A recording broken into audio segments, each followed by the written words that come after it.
সুপ্রভাত। কেমন আছেন? আশা করি ভালো আছেন। আপনাদের সুস্থতা কামনা করে শ্রাবণী এমএস ব্লগে আপনাদের অনেক অনেক স্বাগত জানিয়ে ভিডিওটা এখান থেকেই শুরু করছি।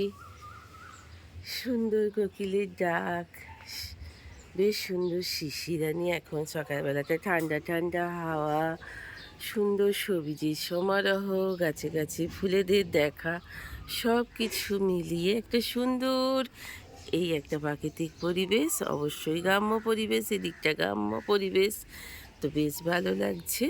তো চলুন এইবার আর কথা না বাড়িয়ে কাজের দিকে এগিয়ে যাওয়া যাক, হাত দেওয়া যাক। বাবি কালকে ফিরেছে, আজকে এইবার 9টা পর্যন্ত এখন আমাকে ঘুরতে হবে, চরকি নাচন নাচতে হবে। তো সেই চরকি নাচনের মধ্যে প্রথম অধ্যায়টা অবশ্যই হবে রান্না। তো চলুন। কারেন্ট নেই, ঘর অন্ধকার, চলে এসেছি রান্নাঘরে। বাচ্চাবাবু চা করে দিল, ওই ভাতটা চাপিয়ে দিল। ও নাকি কখন ঘুম থেকে উঠে ভোরবেলা আমার শ্বশুরবাড়ি মাছ আনতে চলে গিয়েছিল, পুকুরে মাছ ধরা হয়েছে। আর এদিকে ভাতটা হচ্ছে, এদিকে মাছটা ম্যারিনেট করে নিয়েছি, অন্ধকারে ঠিকমতো বুঝতে পারা যাচ্ছে না। আর আজকে বানাবো ভাবছি পটল আলু মাছ দিয়ে একটু ঝোল করে নেবো, জানেন তো, হালকা হালকা ঝোল করে নেব, যা ঠান্ডা গরমের সময় যাচ্ছে। তো চলুন মাছগুলো আগে ভেজে ফেলি।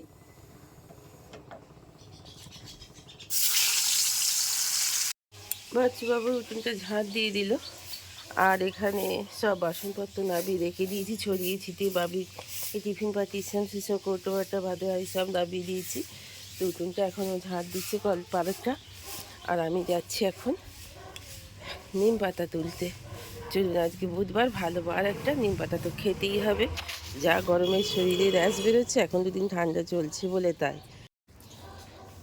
তো এক গোছা নিম পাতা যতই খাই মনে হয় ততই ভালো লাগছে। নিম পাতা দিয়েই অর্ধেকের বেশি ভাত তো খাওয়া হয়ে যায়। তো চলুন আজকে একটু বেগুন দিয়ে নিম পাতা ভাজা খাই। কারেন্ট তো যাচ্ছে আর আসছে। এই সকালবেলা কাজের গুরু কামাই, কারেন্ট না থাকলে খুবই মানুষের অসুবিধা, জল পাবে না, কাজ করতে পারবে না।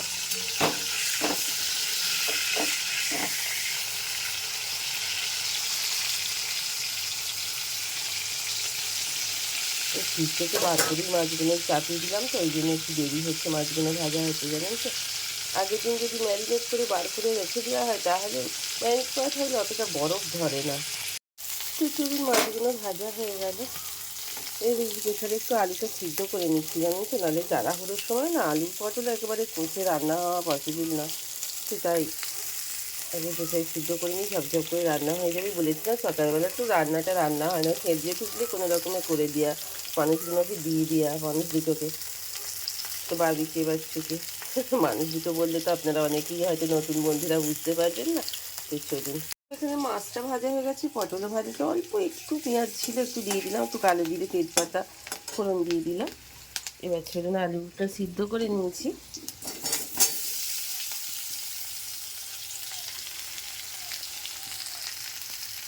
ভালো করে কষিয়ে নিলাম তরকারিটা আমি। এবার একটু জল ঢেলে পটলটা একটুখানি যদি কাঁচা থেকে যায় একটু সিদ্ধ করে নিতে হবে। কিছুদিন এবার মাছগুলো দিয়ে দেবো, কারণ আর কষাবার সময় নেই, জানেন তো। এবার জল ঢেলে দিতেই হবে। বাসুবাবু স্নানে বসে পড়েছে, তো বললাম না একটু ভালো করে রান্না করবো, সে উপায় কোনো দিন থাকে না, জানেন। ওই রাত্রিটাও কি মানুষের সেই খুব ভালো করে রান্না হয় কোনো রকমে, মানে খাওয়ার মতো। রাত্রিতে মানুষ এক খাবল ভাত খায়, তাহলে তো ধরো উঠেই পড়তাম। তো নিম পাতার জন্য বেগুনটা একটু বেশি করে, শুকনো বেগুন ছিল একেবারে সেই, মানে সে আমাদের বৃদ্ধ ঠাকুমা দেওয়া 90 বছরেই চামড়া যেমন কুঁচকে যায়, আমাদেরও যাবে একদিন, যদি অতদিন বাঁচবো না তার জন্য। ঠিক আছে, হ্যাঁ, বেগুনটার সেরকম একেবারে কুঁচকে গিয়েছিল, জানেন। তো সেই বেগুনটাকেই আমি সিদ্ধ করে নিলাম। তো ওই যে দেখেছেন তো কীরকম নাগরদোলার মতো কড়াইটা করছে, ওই ওভেনের মানে একটা স্ট্যান্ডের না একদিকে মাথাটা ভেঙে গেছে। তা আমি ওই যে বলেছি না কোনো জিনিসকে ফেলে দেওয়া যায় না, আজকে যেহেতু আর একটা ওভেনের মাথাকে মাজা হয়নি, সেই হেতু এটা দিয়েই কাজটা চালিয়ে নিলাম। রাখিয়ে রেখে দেবেন, সেই ঠিক কাজ দেবে। চলুন নিম পাতাটা ভিজিয়ে দিয়েছি, এইবার নিম পাতাটা ঝাম করে করে নিই, করে নিলে এবার বাচ্চাকে খেতে দিতে পারবো। তো চলুন পটল দিয়ে আলু দিয়ে মাছ দিয়ে সুন্দর করে হালকা ফুলকা একটু ঝোল বানিয়ে ফেললাম, হয়ে গেছে। নিম পাতাটা করে ভাজি দিয়ে দিয়েছি, বেগুনটাও সিদ্ধ করা হয়ে গেছে। সেই সকাল থেকে শুরু হয়ে গেছে এবার চরকি নাচন নাচা। জানেন, আমাদের মেয়েদের সকাল থেকে শুরু হয় চরকি নাচন দিয়ে। মানে চরকি যেমন ঘুরে ঘুরে নাচতে নাচতে ঘুরতে চরকি সুন্দর আমাদের বিনোদন দেয়, সুন্দর দেখতে লাগে, সেমনি আমাদের মেয়ে ছেলেদের এইভাবে চরকির মতো সারাটা দিন সেই মানে ছুটে ঘুরে এইভাবে আমাদের লাইফ। তো যাই হোক, তো চলুন, যেহেতু আমরা হাউসওয়াইফ সেহেতু আমাদের এরকম চরকির মতো ঘুরে সারা দিন, কাজের তো অন্ত নেই, কাজের তো শেষ নেই, কাজ কাজ কাজ, শুধু কাজ। আর ঘুরে যাও, শুধু চরকি নাচন নেচে যাও সকাল থেকে সেই রাত পর্যন্ত। বুঝেছেন তো? এছাড়া কোনো গতি নেই, কোনো জায়গায় ঠাঁই নেই আমাদের, বুঝলেন? ঠাঁই কোথাও পাবেন না, শুধু সংসারে আছে আমরা গৃহবন্দী, আমাদের এই সংসার। তো চলুন, হয়ে গেছে বাচ্চাবাবু স্বামী যাবে, অনেক কথা বলে ফেললাম। তো চলুন, ভাবিরা আমার জন্য 2 কাপ চা বসিয়ে দিয়েছি, বাচ্চাবাবুকে খেতে দিয়ে দিয়েছি। ভাবির খাবারটা প্যাক করে দেবো, লাঞ্চটা। ভাতটা জুড়োতে দিয়ে দিচ্ছি, তরকারিটা জুড়োতে দিয়ে দিচ্ছি, আমার নিম পাতা। বাচ্চাও খেতে বসে পড়েছে। তো চলুন, এবার আমি চাটা নামিয়ে ফেলি। বাচ্চু তো সকালবেলা বেরিয়ে পড়েছে, বাবিরও বেরোনোর সময় হয়ে গেল। বাবি মাটাও এবার আমার বেরিয়ে যদি কোথাও গান হচ্ছে প্লিজ কপিরাইট দেবেন না। তো বাবি এবার বেরিয়ে পড়েছে, বাবি এবার আসছে। তো চলুন, দুর্গা দুর্গা বলে দিই। তো শোকেসের ওপরটা একটু গুছবো ভাবলাম, কিন্তু এমন হাত লাগলো, ভাবি ডিআইওয়াইটা ভেঙে গেল। কাঁচের শিশিতে করেছিল, দেখুন না, দিয়ে কিছু জবের শীষ রেখে দিয়েছিল। ওই যে বললাম না, কোথায় কাজ শেষ করবো ভাবছি, কিন্তু কাজ আর শেষ হলো না, মঞ্চ কাজ বেড়ে গেল। আর কাঁচের শিশি মানে বুঝতেই পারছেন তো, একটু যদি হাতে লাগে তাহলে হয়ে গেল। একবার সারাদিনের ড্রাই একদম কত দূর পর্যন্ত চলে গেছে ছিটকে, দেখুন। আর এই কুচি কুচি কাঁচগুলো আবার আরও বিপজ্জনক, জানেন তো, বলছি না। বিছানা পরিষ্কার পরিচ্ছন্ন হয়ে গেল, ঝাঁটপালাটা এবার দিচ্ছি। কাঁচগুলোকে তুলে নিলাম, যেগুলো কুচি কুচি কাঁচগুলো ছিল সেগুলোকে দুটো কাগজ দিয়ে ভালো করে তুলে ফেললাম। তো চলুন ঝাঁটপালাটা দেওয়া শেষ করে দিই। আজও খুব ভোরে বাচ্চু শ্বশুরবাড়ি গিয়েছিল, মাছ ধরার কথা ছিল, কিন্তু মাছ একদমই পড়েনি। মাছ বিশাল বড় বড় মাছ নাকি মরে গেছে, গিয়ে দেখেছি সব ওপরে পুকুরের পাড়ে তুলে ফেলে দিয়েছে। এই ঠান্ডা গরমে হয়তো মাছের কোনো রোগ এসছে জানি না, তাই একটাই মাছ পেয়েছে। আমার কাছে তো মাছ মানে মাছই, সেই ছোটো হোক বড় হোক, কিন্তু মাছটা বাছার কথা একদমই ভুলে গিয়েছিলাম। তো যাই হোক, চলুন মাছটা বেছে নিই। নতুন মানে এই গরমের সময় মাছ তাড়াতাড়ি বেছে না নিলে, আর স্নানের আগে বেছে নিলে তো খুবই ভালো, আর তাড়াতাড়ি বেছে না দিয়ে ধুয়ে ফ্রিজে না ভরতে পারলে মাছটা সেটা নষ্টই হয়ে যাবে। চলুন বেছে নিই মাছটা। এখানে পেঁয়াজ দিয়ে একটু মসুরির ডাল করে নিলাম, আর ছোটো ছোটো আলুগুলোকে জিরে জিরে করে কুড়লাম বেশ খানিকক্ষণ ধরে বসে আর হেড করে। তো করতেই হবে, কারণ আলুগুলো আমি ফেলে দেবো না, জানেন তো, জমির আলু। তাই আলুগুলো একটু পেঁয়াজ দিয়ে ভেজে নিচ্ছি। যতটা উঠবে ভালো, দুপুরবেলা যেটুকু খাবো খাবার বাদ বাকি থেকে যাবে, ডালও খানিকটা থেকে যাবে। তো সেই দিয়ে রাত্রিরে আর একটু কিছু করে নিলেই হয়ে যাবে। জানেন, এইভাবেই সংসারের অভাবের সংসারটাকে এগিয়ে নিয়ে যেতে হয়। ঝগড়া অশান্তি নেই করে তো কোনো লাভ নেই। তো চলুন, চলে আসছে তো বিয়েবাড়ি, আর মাত্র হাতে 7 দিন।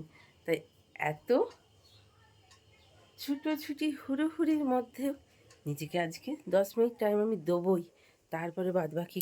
তো আধখানা আমি টমেটো নিয়ে নিয়েছি, আর আমি টমেটোটার সঙ্গে কিচ্ছু আমি দিইনি, শুধু টমেটোটা দিয়েই আমি 10 মিনিট ধরে আস্তে আস্তে মুখেতে আমি এটাকে মাখিয়ে নেব।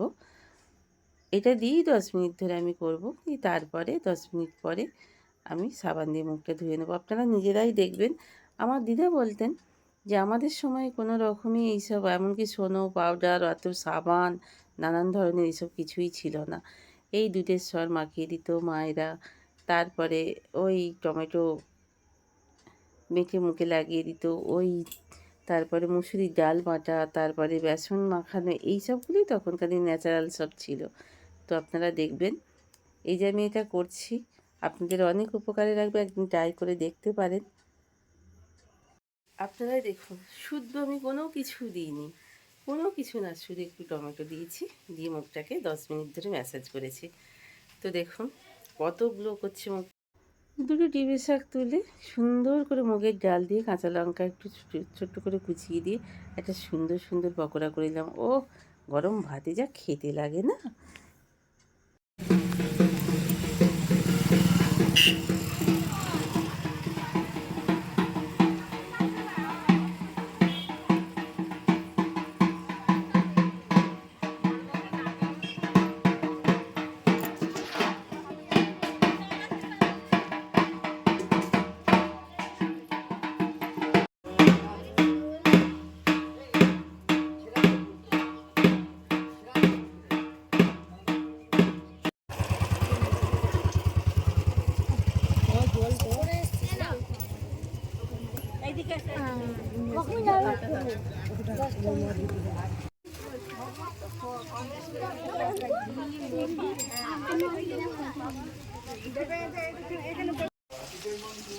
সেই রকমই করছি আজকে। তো চিকেনটা হঠাৎ করেই আলুগুলো কেটেছিলাম, সিদ্ধ করব, আলু ভাতে করব আর একটু ঢ্যাঁড়স ভাজা করব। তো আবার চেঞ্জ হয়ে গেল, এখানে ঢ্যাঁড়স আর পেঁয়াজ ভেজে রেখে দিয়েছি, বাবির ভীষণই প্রিয় খাদ্য। তো বাচ্চুবাবু আসার সময় এক কাঁড়ি, মানে এক কাঁড়ি, বাবারে আমাদের বাংলা কথা, এটা বুঝতে পেরেছেন তো, কিছু মনে করবেন না, আমাদের বাংলা কথা এক কাঁড়ি। তো অনেকটাই মাংস নিয়ে চলে এসছে, আর এখানে আদা রসুন পেঁয়াজ সব কিছু পেস্ট করে নিয়েছি, আর এখানে পেঁয়াজটাও কেটে নিয়েছি। তো চলুন ওই ঝপঝপ করে রান্নাটা করে নিই। তো চিকেনটা আমার অলরেডি হয়ে গেছে, ফাইনাল লুক এটাই।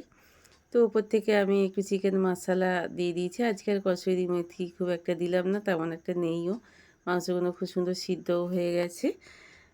তো আজকের মতো ভিডিওটা এইখানেই শেষ করছি, অনেক বড় হয়ে যাবে না হলে। তো ভালো থাকবেন, সুস্থ থাকবেন। আর কালকে তো মুসলিম ভাই বোনেদের খুশির ঈদ, আপনারা সবাই ঈদ পালন করুন, ভালো থাকুন, সুস্থ থাকুন। তো আজকের মতো শেষ করলাম, গুড নাইট।